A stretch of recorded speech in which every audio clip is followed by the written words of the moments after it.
Assalamu alaikum wa rahmatullah, chers auditeurs, téléspectateurs de la chaîne YouTube Jotali Média. On est content aujourd'hui de vous retrouver et on vous dit bienvenue dans votre émission Seti Djamba. Sur Samedia, votre présentateur du jour. Aujourd'hui, nous allons parler d'un sujet très important, la baisse des effectifs des classes dans le monde rural, ses problèmes et perspectives de développement. Pour en discuter avec moi, j'ai le plaisir de recevoir Laye Ndiaye, notre invité du jour. Ensemble, nous allons essayer de comprendre les causes de ce phénomène et voir comment y remédier. Kon du ma def lu dul wàcc sama mbokk sama xarit Laye Ndiaye incha allahu taala mu présenté wu nuyoo aussi wax ñu parcours am incha allahu taala la taa ko mu ñëw dugal ñu si cause yi ak conséquences yi nga xamante ni moom mooy waral bi les conséquences. Laye maa ngi lay nuyu di la ziar. asalaamaaleykum am di nuyu di ziare ñëpp di jaajëfal ñëpp man la Laye Ndiaye dëkk gaal bi nekk aussi conseiller agricole nekk aussi membre PASTEF commune de Dodji di aussi jaajëfal aussi Jotali Média nga xam ne aussi mu ngi invité tey jii tam ñu war a waxtaanee ci benn thème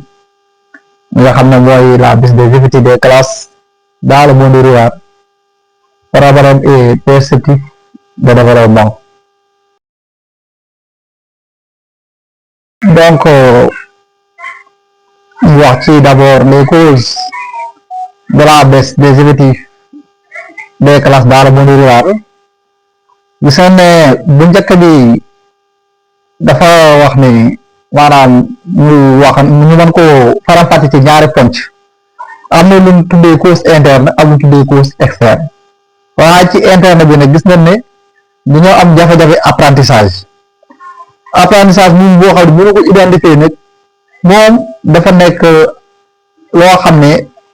ay jafe-jafe la ci nga xam ne moo nekk ci monde rural bi. gis nañ ne manque de motivation aussi ak estime de soi aussi bokk ci li nga xam ne dafa baisse des effectifs des classes parce que gëm-gëm bi dafa feebal te aussi nga gis aussi manque de connexion aussi boo xam ne am nañ ko ci école yi nga xam ne moo nekk ci monde rural bi li nga xam ne mën naa conduire à une baisse aussi des performances. gis nañ aussi ñàkk de moyen am na fa ak encadrement élèves yi amul ay moyens pour jàngi aussi am na aussi manque d'enseignants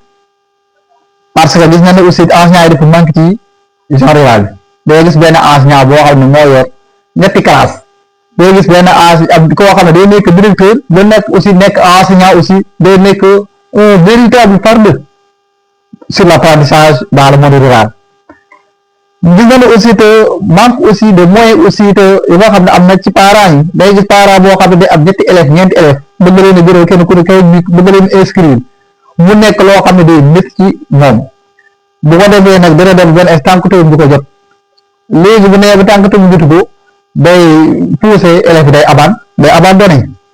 am na aussi ay référents pédagogiques yoo xam ne ils sont incohérents ils sont aussi mal préparés aussi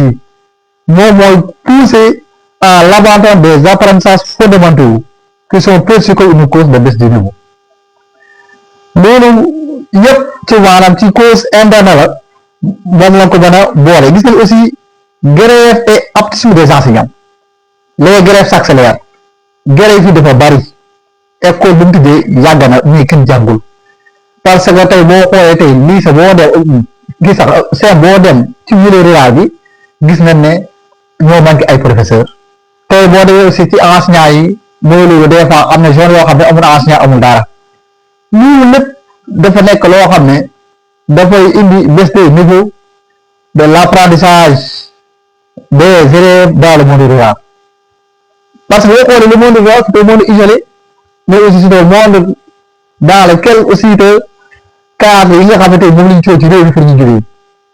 lii lépp ce sont des causes yi nga xam ne ce sont les causes nga xam ne ce sont les causes kii ce sont les causes aussi internes am na aussi li nga xam ne aussi que mooy les causes externes loo xam ne ci biti la cause externe moom mi ñuy wax mooy lan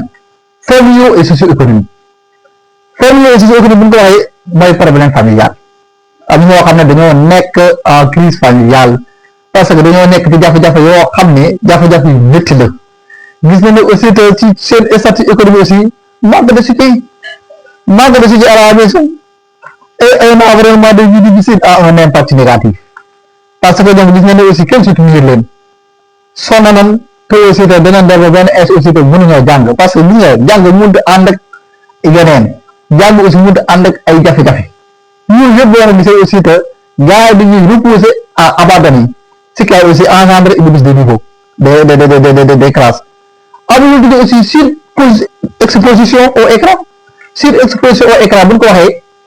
gis nañ ne élèves yu bëri dañoo nekk ci temps excessif passé dans les écrans ñii ñu ngi sa WhatsApp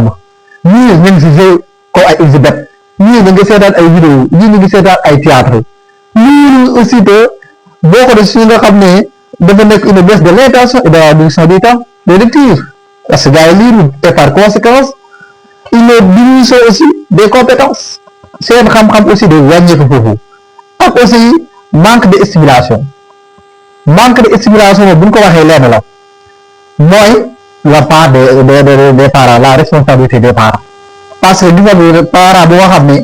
yow yaa yor sa doom bi jàng te comme yow sa doom mën kaa xale boo xëy jékki ñu ne sa doom te day def examen nga soog a xam ne sa doom def examen seen vidéo muy aussi seen waar mu rural léegi nag responsabilité bi parent amu ci parent bi ne parvient pas à contrôler l'enfant léegi nag l'enfant risque d'abandonner léegi si l'enfant risque d'abandonner c'est une petite perte pour septembre du savoir voilà cause yi nga xam ne moom moo am ci la baisse des initiatives des parents dans le monde rural. waaw léegi ñu entamé deuxième phase bi mi nga xam ne mooy les conséquences de la baisse des effectifs des classes dans le monde rural conséquences yi bëri na tuuti gis ne première conséquence mooy perte de service public maanaam bu na perte de service public maanaam la fermeture affecte la vie locale et son dynamisme dañuy tëj classe yi parce que classe yi du tax ñu ko tëj amul effectif te bu ñu demee ba nit ñi bay jàng boobaa école bi état da koy tëj te bu état bu ko tëjee day nekk un effet néfaste ci nga xam ne ci mooy gox bu école bi nekk ak ci département bi aussi ak ci réew mi aussi parce que gis nañ ne te boo xoolee département de Linguère commune yu bëri tëj nañ seen école c'est le cas de la commune de Dodji de Thiaské de Wénu Wéy de Das Nguru juróomi école yoo xam ne état tëj na ko ndax ñàkk effectif ñu nekk loo xam ne aussi lu doy waar la ci nga xam ne en tant que l'avenir du pays di wax aussi te exode rural bi day am parce que booy yi gis nañ ne bu ñu demee bi nga xam ne ñoo bay jàng dañuy dem ci milieu urbain bi naa dañuy wati liggéey te buñ fa demee lu ñuy nekk am na ñoo xam ne criminalité ce sont des criminels am na ñoo xam ne ay cas banditisme la am na ñoo xam ne ñuy tux am na ñoo xam ne dañuy naan ci li nga xam ne baaxul loo xam ne day accéder le sous-développement d'une nation di wax aussi avenir incertain parce que gone mooy renu réew gone mooy soqali bépp gox donc nag l'enfant bu nga xam ne moo war a jàng war a yor ëllëg réew mi bàyyi mbir mi dem feneen donc nag yaakaar naa ne loolu war na koo xoolaat dafa nekk benn conséquence boo xam ne bu garaaw la ci am réew gis nañ ne aussi risque d'inégalité scolaire am na entre les enfants des zones rurales et urbaines parce que boo xoolee inégalité day am parce que boo xoolee tey ñi nga xam ne aussi te ñoo nekk ci milieu urbain ñooy gën a yëg seen bopp ci nga xam ne ñoo nekk dans le monde rural parce que monde rural bi aussi gis nañ ne ñànge bi dafa sooxee waaw ba gis nañ aussi te conséquence aussi beneen mooy lii responsabilité aussi des parents yi ils sont irresponsables parce que mënoo jur sa doom muy dem bay jàng xamoo ci lu mu nekk léegi nag sa doom booba nekk boo xamul lu mu nekk rek sa doom booba nekk abandonné à l'école bés bu abandonné à l'école nag dem nag pratiquer à des aspects négatifs yoo xam ne day affecte cette localité sous les dangers en général mais aussi et du pays en particulier voilà di wax ne léegi yow conséquences yooyu nga cité foofu nga jàpp ne ci côté parents yi la wala lan nga gis tamit jàngalekat yi nga xamante ni ñi nekk si biir classe yi. waaw est-ce que ñoom tamit ñu ngi def les efforts nécessaires ba élèves yi mën a gën a bëgg jàng bi ñuy def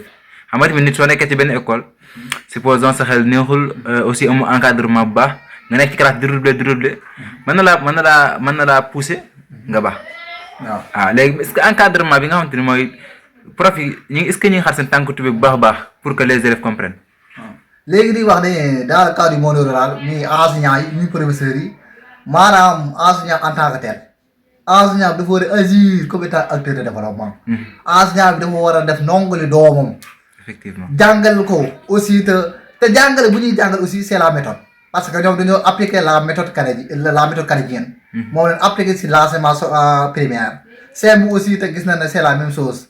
parce que la méthode canadienne man lu may wax dama koy condamner c'est la méthode traditionnelle qui est meilleure que cette méthode parce que gis nañ ne enseignants yi ñoom ñu bëri def effort parce que nit nga war a jàngale ji tey dara jotu la nga dem jël sa moto wala feneen def la neex te kenn contrôle la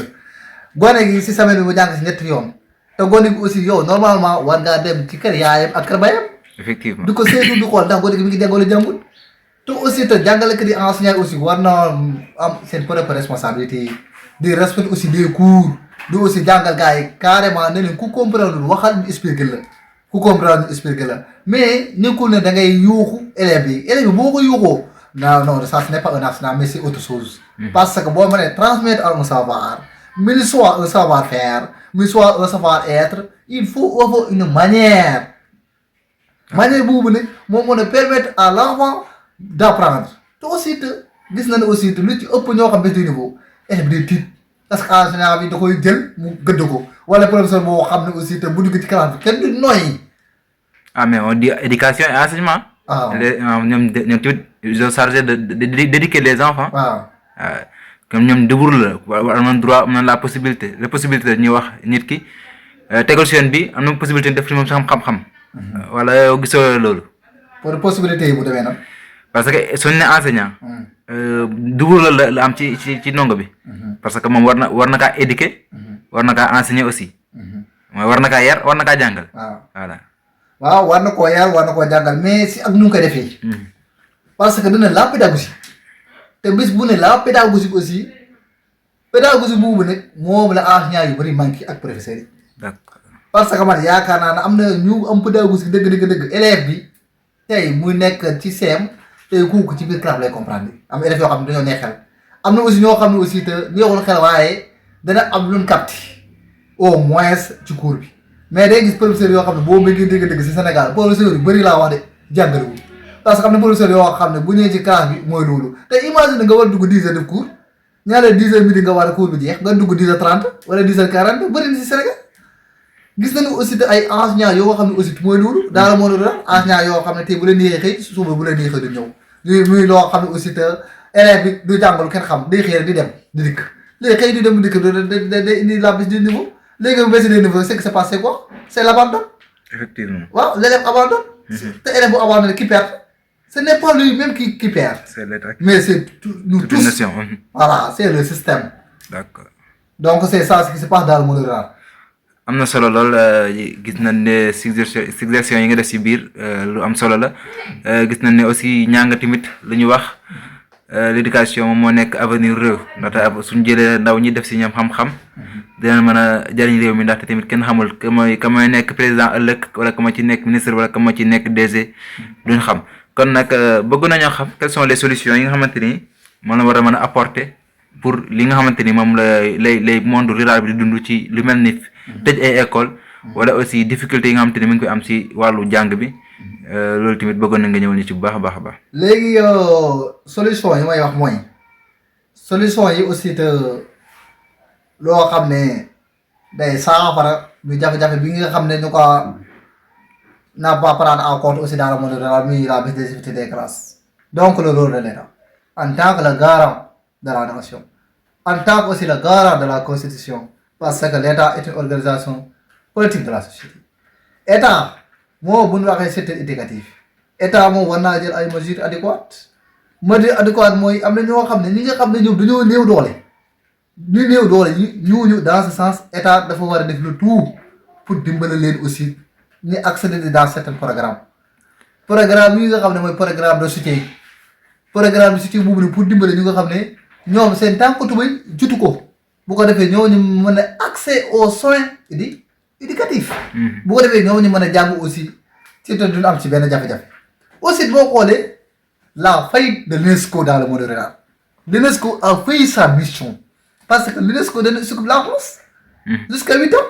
Mais l'UNESCO, qui s'occupe de l'enfance jusqu'à 8 ans, n'a pas rempli ses missions dans le monde rural. Parce que man gis naa ne milieu rural bi gis mu fa ñoo xam ne dañ fay ñëw ne ñii ñoo fi toogal l'UNESCO benn comité boo xam ne dañuy ñëw des fois di saytu gars yi des fois aussi te di xool ndax gars yi ñu ngi jàng amu ko donc loolu aussi bés bu amee day sooxe donc lu ñuy wax l'UNESCO aussi doit faire des efforts, doit aussi accéder dans le monde rural aussi, d'aider aussi ses enfants, ou bien aussi de participer aussi sur le plan éducatif en tant qu'un secteur de base. Petit top aussi, moi aussi le respect des mesures signées avec les syndicats. Parce qu'il y a beaucoup de grèves. Chaque année, il y a des grèves, des grèves accélérées. te grève yu di accéléré baaxul ci njàng mi ak njàngale mi parce que lu may wax mooy mesure yi nga xam ne signé na ko ak syndicat muy ay CELS ak ñeneen donc état da ko war a respecté bés bu ko respecté yaakaar naa ne dina jàngal école tëj grève doo am. Gis nañu aussi le rôle aussi des leaders et des associations parce que dafa am ay leaders yoo xam ne ñoo nekk ci gox-goxaat yi dans le monde rural. Leaders yi aussi dañoo war a def des efforts nekkul na ki sa état moom moo mën a def lépp déedéet. Leaders yi dañoo war a créer des activités de bénévolat ak association yi. di doon benn séminaire wala de renforcement de capacité wala aussi leaders yi aussi di organiser benn festival wala école ci ñuy jox ay fourniture ñi nga xam ne ñooy élèves yi nga xam ne ñoo nekk ci gox boobu muy CM yeeg muy école élémentaire bu ko defee mu mën a wëññi aussi ci frais scolaires yi ci ñi nga xam ne amul doole. loolu dafa nekk aussi loo xam ne lu baax la ci milieu rural bi aussi gis nañu aussi. Le rôle l'enseignant aussi. L'enseignant doit avoir fait preuve de sagesse en montrant qu'il est leader. Enseignant bi aussi te moom dafa war a bañ yenn yi nag mooy lan enseignant bi nekkul ne mesure yu ñu créé ak état nangam état defu ko dañoo war a grève déedéet parce que des fois da ngay considérer ndongo bi comme sa doom des fois yow yaa jël sa propre responsabilité yi tey damay am cours lundi tey nga am cours lundi tey ñu ne mardi kat waa ji wartu gontu mais yow yaay gontu pour dimbali élèves yi loolu lañ tuddee un vrai leader te aussi te professeur bi aussi des fois dinaan 10h lay dugg wàcc biti nga dem ba ay 10h30 loolu c'est un vrai leader mais day gis professeur yoo xam ne da nga war a dugg 10h wàcc midi nga dugg 10h30 bay 11h50 jot sax nga wàcc loolu noonu nga mën a condamné c'est un vrai ménagère mais n'est pas un leader dans ce cas-là ce professeur n'est pas un acteur de développement. Parce que bon acte de développement, il faut agir de manière durable en respectant aussi toutes les règles établies aussi, en faisant aussi des efforts, en participant aussi à la vie active associative. D'accord. Voilà. am na solo lool ci dalal bi nga dalal fii si Jotali Média ndaxte li nga ci apporté mu nekk thème bu am solo bu baax a baax ci baisse des effectifs des classes dans le monde rural laay ñu gis na yow bokk nga ci maanaam ay kuréel lu ci mel ni am na benn union bi nga xam te ni bokk nga ci muy UDD léegi yéen après est-ce que yéen a ngi def ay efforts yoo xam te ni maanaam pour fi ngeen nekk commune bi ngeen nekk wala département bi ngeen nekk pour maanaam li ñuy wax defaru ci maanaam ci sa kanam ci sa bopp lay commencé ban mën a ñun ñëpp ba defar suñu bopp ba mën a dem ci biir association bi fekkee boo am na itam mën nga ñu see wax ak yooyu le temps que ñuy couper suñu émission incha allah. Voilà, moi personnellement j'ai fait des efforts sur ce système éducatif. Man dama leen di wax rek même si vous êtes des chômeurs, il faut servir à votre localité. Effectivement. Service à votre localité n'est pas un acte de dérangement, mais c'est un acte de citoyen. moo tax man dama naan ne tey boo demee tey CMK yi ñu ne fa benn cours bëgg nañ faa def cours renforcement mais cours renforcement dañoo wëññi booy ne leen tey bu ngeen mën ngeen jël 5 matières 6 matières 7 matières il faut payer 3000 francs seulement. C'est une grande opportunité pour renforcer les compétences des élèves du CEM bu ko defee ñu am une résultat satisfaisant. léegi si cours yooyu ku ci bëgg bokk maanaam nu muy def. cours yooyu dañ ne ku ci bëgg a bokk. da ngay inscrire 1000 francs. d'accord boo jëlee 2 matières nga fay 2000 francs boo jëlee plus de 2 matières yaa xam bu la neexee jël 100 da ngay fay 3000 francs CFA fekkee élémentaire la da ngay inscrire 1000 francs mensualité 1500 francs. d'accord tout cela c'est pour faciliter l'accès aux gens qui sont pauvres bu ko defee ñoom it seeni ndaw aussi mën a gis seen bopp aussi si éducatif yi. bu ci topp aussi lu may wax surtout mooy Union pour le développement du Jolof initiative boo xam ne formé nañ ko mais mu ngi ci tànk yoo xam ne yaakaar naa ne dana réussir te xam naa ne aussi lu tax muy réussir ñu ko séq ñoom ils sont engagés ñu ko séq aussi ce sont des citoyens ñu ko séq aussi ce sont des acteurs de développement comme sa genre gi wala man wala keneen moo tax Union pour le développement rural pas yu ñuy defar pas c'est une grande opportunité pour le Jolof parce que éducation de base boobu gis nañ ko te Union pour le développement du Jolof mi ngi def ay jéego yi nga xam ne aussi te mooy ci wàllu éducation bi muy def benn di dimbale ñi nga xam ne c'est le cas des daara xam nga daara yi dañoo néew doole di jox aussi ñi nga xam ne mooy ils sont pauvres aussi di leen dimbale aussi ci wàllu fourniture manuelle mën naa nekk ay livres ak yeneen loolu lépp moo ngi koy def si def bu muy def c'est la recette de partenariat c'est ce recette de partenariat aussi qui pousse à l'Union pour le développement du Jolof à réussir à ses missions te Union pour le développement du Jolof bu réussir Jolof réussir na parce que ay intellectuels ñoo ko séq parce que ay cadres ñoo nekk ci biir te yaakaar naa ne gis nañ fi ñoo xam ne si biir ay arabisants lañ gis nañ ñoo xam ne aussi ci biir ñoom ay kii lañ ay agronome lañ gis nañ ñoo xam ne aussi te si biir ay infirmier lañ parce que dafa boole ay secteurs yoo xam ne bëri na. te secteur yoo xam ne bëri moo ñu tuddee une multidisciplinaire c'est cette multidisciplinaire aussi qui pousse le Jolof à relever les défis. d'accord am na solo kon léegi képp nga xamante ne bëgg na bokk ci association bi est-ce que mën nga joxe numéro ñoom boobu pour ñoom ñu mën cee intégrer. léegi lu may wax sa zone képp koo xam ne aussi te bëgg nga ci am ay leer wala échange ci Union pour le développement du Jolof man ngaa ma woo ci numéro bi ten muy 78 174 90 28 78 174 90 28 boo ma jot ci numéro bi aussi man ngaa woo ci deuxième numéro muy 78 696 48 72. jërëjëf Laye Ndiaye am na solo trop kon nag dañ lay wax rek nga tàggatoo bu dul tàggatoo ba beneen yoon incha allah. léegi nag ci tàggatoo bi mooy damay am courage. j'ai le droit au cœur di féliciter Jotali Média di féliciter aussi te yow en tant que le pionnier aussi de Jotali Média di féliciter ñëpp ñi nga xam ne aussi te ñu ngi Europe ñu ngi Sénégal ñu ngi feneen ñi nga xam ne émission bi aussi dañ koy suivre aussi ci Jotali Média aussi di jaajëfal ñëpp di rafetlu aussi seen taxawaay di wax aussi ne kontaan naa ci ñëpp. macha allah jërëjëf. kon lii la lay indi doon tey ci seeti jàmbaar ñu indi woon Laye Ndiaye nga xamante ni jaaroon na fi waxtaan wu rëy ci weer yi génn tey mu ñëwaat tamit indiwaat beneen thème bu am solo kon ñu ngi leen joxaat dig daje rek ba beneen incha allah jërë ngeen jëf.